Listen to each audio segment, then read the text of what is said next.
오늘 우리에게 주신 하나님의 말씀 야고보서 3장 1절 말씀입니다.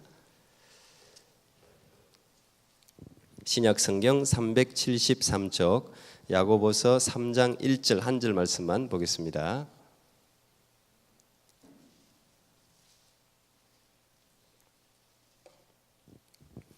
제가 한번 읽고 우리 같이 한 목소리로 한 번 더 읽겠습니다. 하나님의 말씀입니다. 내 형제들아, 너희는 선생된 우리가 더 큰 심판 받을 줄을 알고 많이 선생이 되지 말라. 같이요, 시작. 내 형제들아, 너희는 선생된 우리가 더 큰 심판 받을 줄을 알고 많이 선생이 되지 말라. 아멘. 오늘 우리 스승의 주일, 5월달은 다 이 특별 주일들이라서 제가 좀 편하게 지난주는 어버이, 오늘은 스승님, 또 다음 주는 청년에 대해서 이렇게 나누도록 하겠습니다. 오늘은 제목을 그럼에도 선생님이 필요합니다, 이렇게 제목을 잡았습니다. 지금 요즘 한참 캐나다는 우리 한국 주부들이 특별히 바쁩니다. 나물 캐러 다니시느라고. 보니까 우리 교회뿐 아니라 다 바빠요. 보니까 저희 조카가 홈스테이를 해서 제가 방을 하나 구해주고 갔더니 거기도 전부 나물 늘어났더라고. 다 바쁘십니다. 그래도 나물 캐는 거 건강한 레저입니다. 다른데 바람 나는 것보다야 자연 바람이 좋잖아요. 어제도 우리 하이킹 아주 좋은 날씨에 잘 다녀오셨다고 하니까 감사한데요. 지난번에 저도 한국에 갔더니 저희 작은 처남도 쉬는 날만 되면 전국 산을 다니면서 약초를 캐러 다닌대요. 산삼 캘 때도 있다고 합니다. 그래서 전문가에게 약초도 배우고 보니까 건강도 더 좋아지고, 아무튼 뭐 다른 거 하는 것보다는 산에 다니면서 약초 캐고 뭐 좋은 취미라고 제가 말했어요. 그래서 우리 처남이 몸에 정말 좋은 귀한 약초를 구해서 지금 여러 병 술을 담아놨대요. 그래서 저보고 목사만 아니었으면 줬을 텐데 목사라 가지고 못 주겠다고 아쉽다고 하길래, 그거 잘 익으면 목사는 약수로 마시니까 나중에 한국 방문하면 달라고 제가 이야기했습니다. 이 사진 한번 볼까요?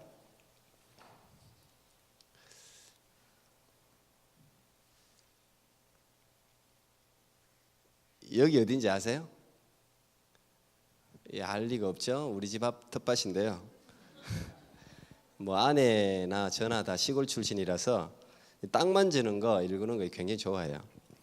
지난번 집은 콘도고 북향이라서 뭐 아무것도 식물을 심을 수가 없었는데, 이번에는 그나마 남향 쪽에 있어서 이렇게 아내가 이렇게 뭐 얼마나 행복해하는지, 거기서 살아요. 보니까 저기서 조그만한데 거기서 맨날 들여다보고 살아요. 여러 가지 씨를 뿌렸다고 하는데 저는 뭐 씨를 뿌렸는지 안 뿌렸는지 그냥 땅이니까 몰랐는데, 나중에 보니까 뭐가 자라요. 이렇게 자기 손으로 씨를 뿌려서 그런지 아주 신기해하던데, 그 씨앗을 뿌리면 요즘은 뭐 캐나다는 금방금방 자라잖아요. 고추 씨 뿌리면 고추 형체로 자라고, 또 깻잎 뭐 씨 뿌리면 깻잎이 자라고, 어쨌든 참 신기해요. 흙밖에 아무것도 보이지 않았는데 거기에 열심히 물을 주더니 거름도 주더니 시간이 되니까 이렇게 자라는 거예요. 제가 생각하면서 교육이 이런 거다 생각. 교육이 텃밭에 씨를 뿌리는 것과 교육이 똑같아요. 아무것도 보이지 않는 것 같은데 언젠가는 반드시 자라요. 우리 지금 저희 아이하고 아이들 봤는데 저 아이가 어떤 아이로 자랄지 우리는 아무도 몰라요. 그런데 저 아이를 어떻게 가꾸느냐에 따라서 저 아이의 미래는 완전히 달라져요. 그런데 그건 시간이 필요해요. 노력이 필요하죠. 물을 주고 거름을 줘야 돼요. 우리 한국에 선교했던 언더우드 선교사님도 처음에 이 땅에 아무것도 보이지 않습니다. 고집스런 그들의 얼굴만 보입니다. 그렇게 이 조선의 미래에 대해서 뭐 알 수가 없잖아요. 그랬는데 지금 대한민국 코리아가 전 세계에 뭐 뛰어난 민족이 되지 않았습니까? 그것은 많은 선교사님들이 보이지 않는 땅 가운데 씨를 뿌리고 거름을 주고 물을 주고 가꾸었기 때문에 오늘 이렇게 100년, 130년이 지나서 이런 우리의 조국의 모습이 되었다고 저는 믿습니다. 자랄지 안 자랄지 보이지 않는 땅에 물과 거름을 열심히 줘야 해요. 관리해 줘야 돼요. 농사는 굉장히 정직한데 교육도 정직하다고 생각합니다. 성경도 우리에게 똑같은 진리를 말하고 있습니다. 심는 대로 거둔다는 거예요. 오늘날 교회의 위기는 사람들이, 어른들이 장년 숫자가 줄어든다는 거예요. 우리 교회도 마찬가지지만 줄어든다는 거예요. 그러나 그것보다 더 큰 위기는 교회 학교가 없어지는 데 있습니다. 어린아이들이 교회에서 보이지 않아요. 청년들이 줄어들고 중고등학생들이 줄어듭니다. 아이들을 통해서 교회가 먼 미래를 준비하지 않는 것이 교회의 위기입니다. 많은 교회들이 당장의 시급함 때문에 교회를 유지하는 게 어렵잖아요. 아이들은 투자 대상이잖아요. 계속 물질을 투자하고 헌신하고 교사가 필요하고 한데 시간이 많이 걸려요. 그러다 보니까 교회들도 지금 거의 얼마나 어렵습니까? 교회들 경제만 어려운 게 아니고 교회들도 다 어려워요. 다 문을 닫고 넘어지고 다 팔려 나가고, 교회가 팔려서 예전에는 무스크를 교회가 구입했는데 요즘은 교회를 무슬림들이 구입하는 시대예요. 지금 점점 어려워지죠. 그러다 보니까 시간이 갈수록 더 어려워지는 거예요. 교육 없이 미래는 없습니다. 가정의 미래도 민족의 미래도 마찬가지인데, 그 말은 올바른 교사 없이 건강한 내일을 기대하기 어렵다는 말과 같습니다. 바울 사도가 갈라디아서 6장 6절에 이런 말을 했어요. 가르침을 받는 자는 말씀을 가르치는 자와 모든 좋은 것을 함께 하라 그랬습니다. 그 말은 가르치는 선생님을 귀하게 여기라는 거예요. 존경하고 잘 대접하라는 말이에요. 그리고 이어서 이렇게 이야기합니다. 스스로 속이지 말라. 하나님은 업신여김을 받지 아니하시나니 사람이 무엇으로 심든지 그대로 거두리라. 자기의 육체를 위하여 심는 자는 육체로부터 썩어질 것을 거두고 성령을 위하여 심는 자는 성령으로부터 영생을 거두리라. 우리가 선을 행하되 낙심하지 말지니 포기하지 아니하면 때가 이름에 거두리라. 이렇게 바울 선생님이 말씀하셨어요. 농사 이치와 똑같은 거예요. 심는 대로 거두는 거예요. 반드시 심는 대로 거두지게 되어 있습니다. 우리는 내년 10주년을 지금 맞이해서 올해 표어를 다음 10년을 준비하는 해라고 제가 정했습니다. 이 다음 10년을 준비하는 우리 교회의 핵심은 역시 크리스찬 리더십 배양입니다. 크리스찬 교사 양성, 하나님의 일꾼을 만드는 거, 그건 금방 이루어지는 게 아니에요. 근데 우리 교회도 벌써 이제 9년이 되고 내년이 10년이 되다 보니까 여기서 자란 아이들이 정말 여기 다 기둥가 일꾼들이 다 되잖아요. 포진을 하지 않습니까? 교사가 되고 안수집사가 되고 이제 장로님도 곧 나오겠죠. 목사들 나오는 거는 말할 것도 없고, 지금 우리 하나 전도사님 우리 교회에서 청년에서 지금 교육자까지 하고 있지 않습니까? 세월이요 금방 갑니다. 어떻게 준비하느냐가 굉장히 중요한 것이죠.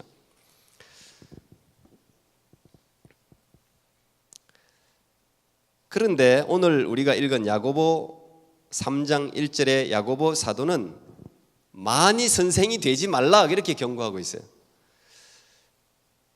지금 선생이 한참 필요한데 많이 선생이 되지 말라. 제가 이 본문을 잡았는데 이 본문을 이해하기 위해서는 당시 유대 사회, 지금의 유대 사회도 마찬가지인데 그 배경을 이해해야 되겠죠. 유대 사회는 선생님, 특히 랍비를 굉장히 존경하는 사회입니다. 지금도 마찬가지예요. 이스라엘이 2000년을 나라 없이 막 떠돌아다녔는데 유대인의 정체성을 지키고 생존했던 비밀 중에 하나가 교사예요. 교사, 선생님이에요.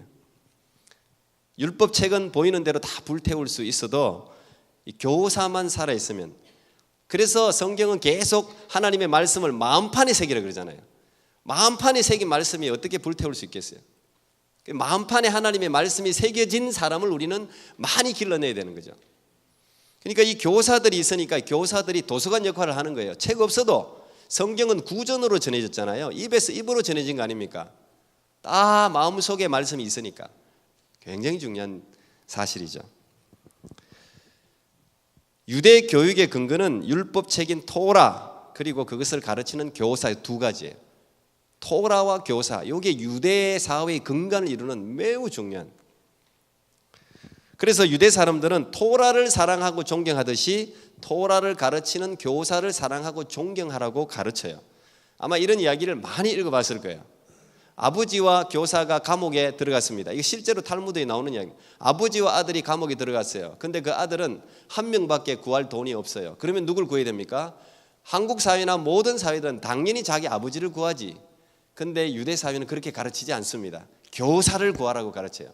엄마와 아버지와 교사가 물에 빠져 죽어가요. 누구를 먼저 구하느냐? 유대 사회는 교사를 먼저 구하라고 가르쳐요. 이게 우리 생각으로는 이게 맞지 않죠. 그런데 아버지는 사회생활을 이어가게 하는 생명을 줬지만 이 교사는 영생을 결정하는 영원한 생명을 주는 교사라는 거예요. 그게 유대 사회를 지금까지 지켜낸 거예요. 유대 가정에서는 돈보다 지식이나 학문을 더 귀한 재산이라고 가르치는 거예요. 이 가르침의 내용이 참 중요한 것 같아요. 한마디로 지식을 못 가진 사람은 아무것도 가질 수 있는 자격이 없다고 가르치는 사회가 유대 사회라는 것이죠. 물론 여러분 알다시피 유대 교사들은 토라나 탈무드를 가르칠 뿐 아니라 변호사 노릇도 하고 의사 노릇도 하고 다 해요. 다 해. 짐승을 죽일 때 어떻게 해야 가장 아프지 않고 깨끗하게 죽이는 것까지도 교사들이 알고 있어요. 그것도 교사들에게 묻는 거예요. 그러니까 이 유대 사회에서 선생님이라는 것은 정신적인 지도자이고 모든 권위를 대표하는 사람이에요. 이 교사가 없어진다는 것은 유대 사회 전체가 기능을 잃어버리는 것 같기 때문에 교사들이 그렇게 존경받는 거예요. 이 시대도 마찬가지였어요. 이렇게 교사, 선생님이 존경받다 보니까 많은 사람들이 존경받기 위해서 선생이 많이 되려고 한단 말이죠. 랍비 교육을 받으려고 한단 말이죠. 지금 그 이야기예요. 존경받으려는 생각으로 자꾸 선생님이 많이 되려고 하는, 누구나 선생이 되려고 하니까 야고보 사도가 많이 선생 되지 마라, 나를 포함해서. 왜? 선생된 사람은 책임이 있다, 심판도 크다, 이걸 경고하는 내용이에요.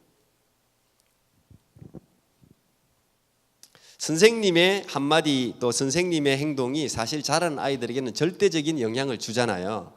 우리 생각보다 선생님들의 영향력이 훨씬 커요. 굉장히 커요.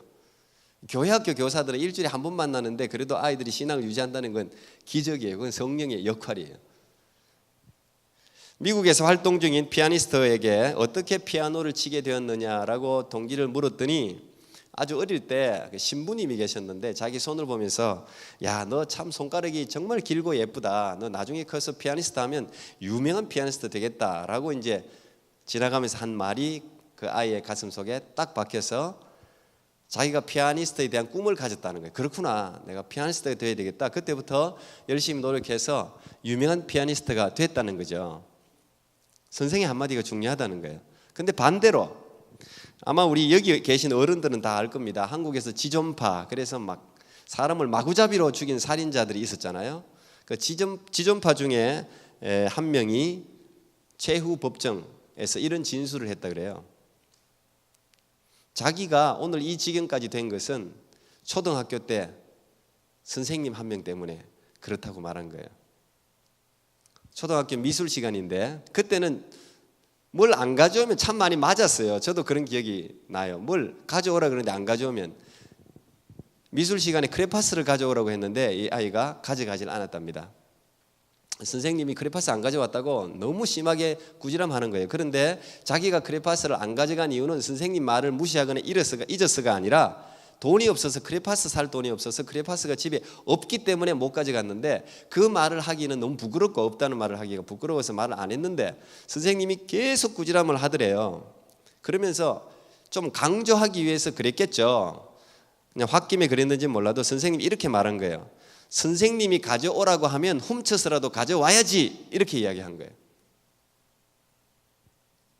물론 선생님 마음뜻은 그건 아니었을 거예요. 근데 그때부터 이 아이가 작은 물건을 훔치기 시작했다는 거예요. 근데 이 훔치다 보니까 이게 마약과 비슷하잖아요. 훔치는 재미가 막 든 거죠. 그러다가 나쁜 부류와 어울렸어요. 조직폭력배에 가입하게 되고 결국은 자기가 살인까지 저지르게 됐다는 거예요. 물론 그 지존파 그 청년의 변명을 100% 우리가 다 수용할 수는 없어요. 그렇지만 선생님의 말 한마디가 이렇게 큰 영향을 끼칠 수 있다는 것, 그건 사실인 것 같아요. 이만큼 이 선생님의 역할과 책임이 굉장히 큽니다. 그렇다면 오늘 야고보 선생님이 많이 선생이 되지 말라고 했는데 저는 제목을 그럼에도 선생이 필요하다 이렇게 제목을 잡았어요. 왜? 이 시대는 진짜 선생이 필요한 시대예요. 올바른 선생이 필요하죠. 선생님의 숫자가 중요한 게 아니라 진짜 그 영혼의 미래를 생각하고 사랑하는 선생이 진짜 필요해요. 근데 선생이 되기 위한 여기 같으면 티처스 칼리지나 아니면 뭐 한국 같으면 교원대학이나 뭐 이런 선생이 되기 위한 과정을 거쳐서 많은 선생이 배출은 되는데 이 아이들의 미래를 결정할 만한 영향력을 미치는 선생이 적다는 것이죠. 그렇지만 지각 있는 많은 사람들이 지금도 뭐 학교를 굉장히 많이 세웁니다. 한국은 대안학교 같은 게 참 많아요. 대안학교. 왜? 학교 국가의 공교육이 아이들의 교육을 책임 못 진다고 생각하니까 한국은 자꾸 사립학교가 생기고 거기 과외비가 들어가고 또 대안학교가 생기고 기독교 학교가 생기고 뭐 불교 학교가 생기고 너무 많이 국제학교가 생기고 학교라는 게 얼마나 많이 생기는지. 왜 그렇습니까? 국가의 공교육에 신뢰가 안 간다는 거예요. 자꾸 너무 많이 생겨요. 어쨌든 좋은 뜻을 가지고 많은 학교가 생깁니다. 그런데 그 학교의 가장 안타까운 점은 정부의 보조를 못 받는다는 거예요. 경제적으로 이 돈이 뒷받침이 돼야 학교를 점점 발전시킬 수 있는데 학부모들 주머니만 가지고는 뭐 사실 한계가 있죠. 그래서 좀 안타까움은 있어요. 그럼에도 많은 사람들이 학교를 세우는 이유가 있지 않습니까? 지금도 이단들이 대부분 다 학교를 가지고 있어요. 통일교도 학교 가지고 있지, 뭐 대순진리도 뭐 학교를 가지고 있지. 다 이단들도 학교를 많이 세워. 이슬람들도 지금 학교를 얼마나 많이 세웁니까? 학교를 세우고 있죠. 왜 그렇습니까? 학교가 중요하다고 생각하는 거죠. 학생들을 어릴 때부터 무장시켜야 된다고 생각하는 거죠. 그건 학교밖에 없다고 생각하는 거예요.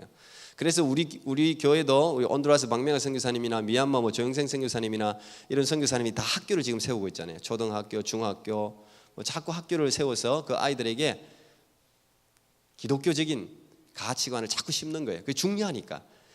당장은 보이지 않아도 결국 10년, 20년이 지나면 나타나거든요. 우리나라도 다 그렇잖아요. 교육받은 사람들이 기독교 교육받은 사람들이 다 우리나라를 세우고 일본도 마찬가지고 미국도 마찬가지고 캐나다도 마찬가지고 다 마찬가지고 우리도 원주민 선교 가는데 9년 됐는데 원주민 선교는 그냥 뭐 밑빠진 항아리에 물 붓기라고 사실 사람들이 잘 안 해요. 지속적으로. 근데 우리가 지금 9년 차는데 절대 밑빠진 독에 물 붓기가 안 해요. 물론 우리 앞에도 교회들이 갔었지만 벌써 나타나고 있어요. 핑모부터의 굉장한 변화가 있어요. 사실 저런 변화가 있기가 어려워요. 배우려고 하지요. 겉모습의 변화뿐 아니라 제가 청년들하고 나눴는데 의식의 변화가 일어나고 있어요. 이건요 놀라운 변화예요. 저 변화가 우리가 계속 조금만 더 투자하고 헌신하고 가서 하면 10년 앞으로 10년만 더 지나면 이제 지도자가 생긴다는 이야기거든. 이 의식의 변화 없이는 사회 변화가 궁극적인 변화가 어렵거든요. 근데 의식의 변화가 벌써 핑모부터 땅에 있다는 것은 이건 아주 희망적인 우리가 하는 선교가 결코 헛되지 않다는 증거죠.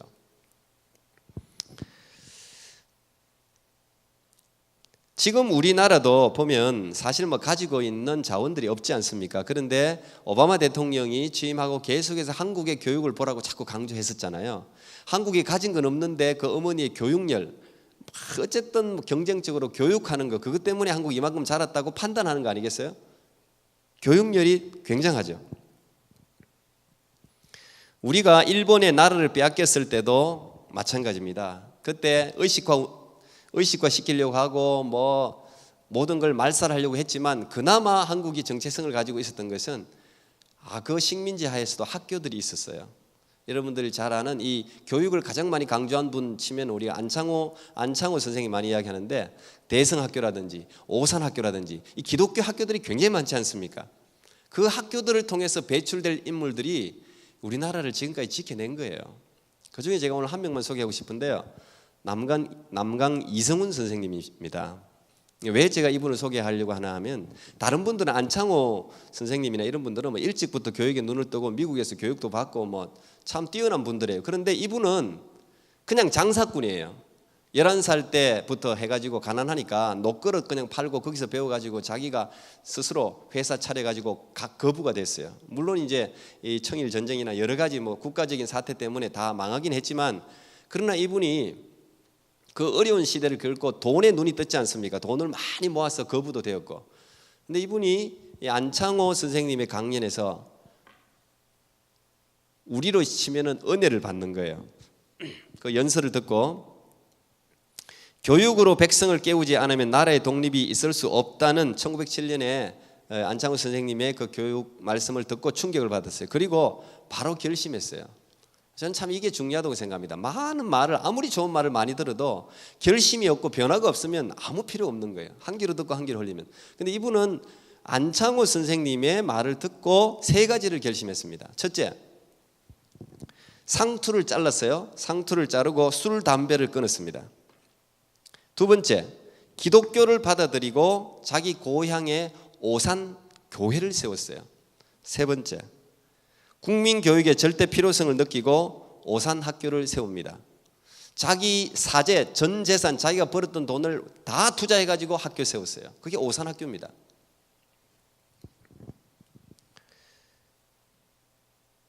이 오산 학교를 통해서 배출된 인물이 굉장히 많습니다. 이분은 56세 때 여러분 알다시피 3.1운동 33인 대표 중에 또 한 명이기도 해요. 늦게 40세에 늦게 교육계에 헌신하고 자기의 뜻을 바꾸고 결심했지만 민족적으로 굉장히 큰 일을 하셨어요. 어릴 때부터 뛰어난 인물이 아니라 장사꾼이었는데 그 안창호 선생의 한마디 말이 자기 자신을 스스로 결심하고 바꾸니까 민족 지도자가 된 거예요. 이 3.1운동 때도 재밌는 이야기가 있던데 그 33인은 천도교, 불교, 기독교 뭐 종교인들 대표들이 모인 거잖아요. 그런데 거기에 이름을 적을 때 자기 종교들이 서로 제일 먼저 적으려고 그것도 그런 게 있나 봐요. 근데 이 남강 이성훈 선생이 야, 이 이름은 먼저 죽는 순서다. 누가 먼저 적으면 어떠냐. 그래서 저 천도교 손병희 천도교 교주 있죠? 그분을 가장 먼저 적으라고 했다고 하더라고요. 학교에서도 겨울에 이 화장실 청소는 자기가 스스로 도맡아 하고 3.1운동 후에 일본 헌병에서 감옥에 투옥됐을 때도 화장실 청소 자기가 도맡아 하고 아이들이 화장실 청소할 때 교장 선생이 그 일을 하고 있으니까 왜 일을 하냐 우리가 한다고 했을 때도 너희들은 열심히 공부하는 건 너희들 몫이고 이런 오물을 치는 이는 내 몫이다. 왜냐하면 장차 이 나라의 훌륭한 인재가 될 여러분에게 이런 일로 시간을 뺏기게 하고 싶지 않다는 거죠. 너희들은 열심히 공부하라는 거예요. 이 오산 학교가 7명으로 시작했습니다. 7명으로.